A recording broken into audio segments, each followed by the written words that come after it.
అందరికీ నమస్తే అండి.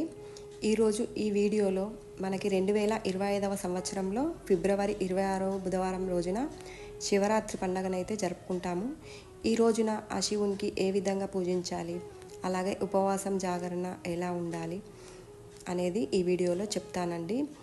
శివపురాణం ప్రకారం అయితే 5 నియమాలను పాటిస్తే ఆ శివుని అనుగ్రహం మనకి తప్పకుండా లభిస్తుందని చెప్తూ ఉంటారు.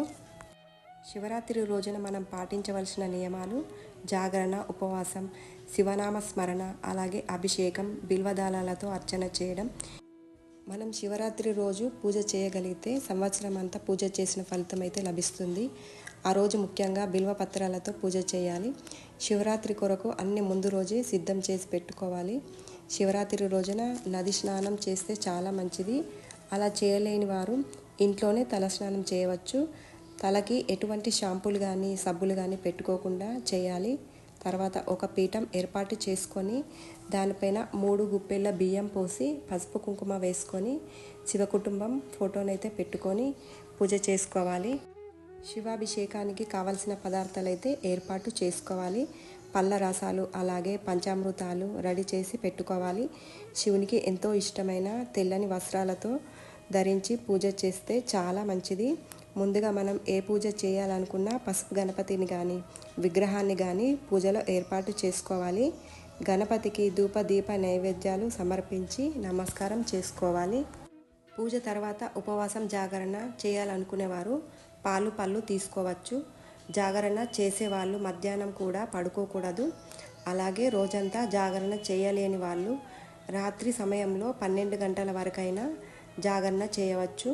అయితే ఉపవాసం కానీ జాగరణ కానీ ఆ రోజున ఏం చేస్తున్నా సరే ఆ శివయ్యకు తలుచుకుంటూ ఓం నమశివాయ అనే పంచాక్షరి మంత్రాన్ని జపిస్తూ రోజంతా గడపాలి.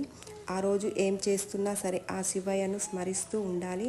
గౌరీ గణపతి పూజ తర్వాత అభిషేకం చేయాలనుకునేవారు అభిషేకం చేయవచ్చు. అలాగే అఖండ దీపం వెలిగించుకోవాలనుకునే వాళ్ళు వెలిగించుకోవచ్చు. ఆ రోజున శివయ్యను తప్పకుండా బిల్వపత్రాలతో పూజించాలి. ఎక్కువగా బిల్వపత్రాలు దొరకకపోతే ఒక్క బిల్వపత్రమైనా సమర్పించి నమస్కరించుకోవాలి.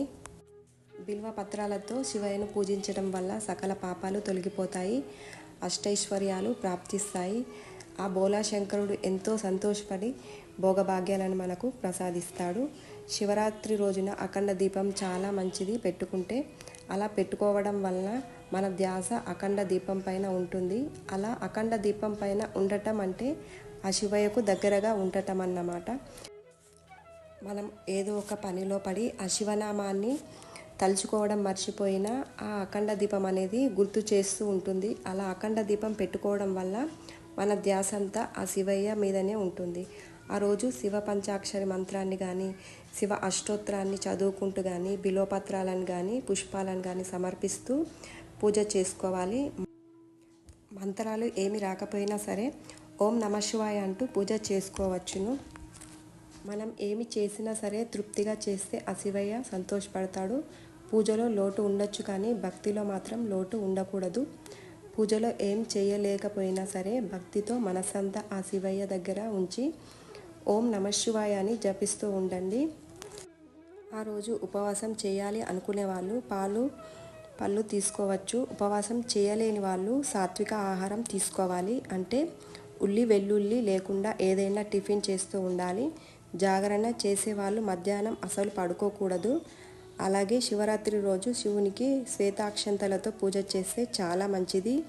ఇలా శివయ్యకు పూజ చేసి నైవేద్యం సమర్పించాలి. ఆ రోజున ఉపవాసం జాగరణ చేసేవాళ్ళు బ్రహ్మచర్యం తప్పకుండా పాటించాలి. మారేడు దళం పెట్టి దానిపై పిండి దీపం పెట్టి వెలిగించాలి. దాంట్లో నువ్వుల నూనె కానీ నెయ్యి కానీ పోసి వెలిగించవచ్చు. ఇలా వెలిగించడం చాలా మంచిది.